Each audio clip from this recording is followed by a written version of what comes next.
High, আমরা এখন discuss করছি আইআর সেন্সার আর হচ্ছে LM358 দিয়ে একটা প্র্যাকটিক্যাল সার্কিট।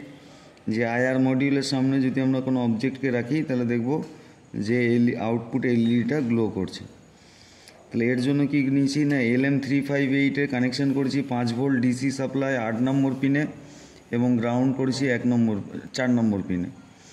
1 নম্বর পিন থেকে আউটপুট নেওয়া হচ্ছে আর 2 নম্বর পিনে আইআর মডিউলের আউটপুট দেওয়া আছে আর আইআর মডিউলের সাপ্লাই এবং গ্রাউন্ড করা আছে ইন্ডিভিজুয়ালি। নেক্সট 3 নম্বর পিন একটা পটের 10 কিলো ওহম পটের মধ্যে দিয়ে পোটেনশিয়াল ড্রপ করিয়ে তার মিড পয়েন্ট থেকে 3 নম্বর পিনে কানেক্ট করা হয়েছে। এর ফলে 3 নম্বর পিনে আমাদের কত ভোল্টেজ আসছে? 3 নম্বর পিনে ভোল্টেজ আসছে আমাদের 2.24 বা 2.22। আর 2 নম্বর পিনে কত ভোল্টেজ আসছে? 2 নম্বর পিনে ভোল্টেজ আসছে 4.93। তাহলে 2 নম্বর পিন হচ্ছে ইনভার্টিং ইনপুট, তাহলে 2 নম্বর পিনের ইনপুট ভোল্টেজ 3 নম্বর পিনে ইনপুট ভোল্টেজ অপেক্ষা বড়, তাই আউটপুট এখন লো আসছে বলে আউটপুট এলইডিটা গ্লো করছে না।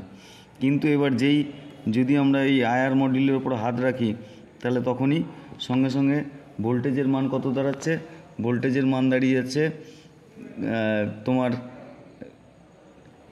0.17 2 নম্বর পিনে। তো 2 নম্বর পিনে ভোল্টেজ লো হয়ে গেল, আমাদের আউটপুট হাই আসছে, কারণ 3 নম্বর পিনে তখন হাই ভোল্টেজ আসছে।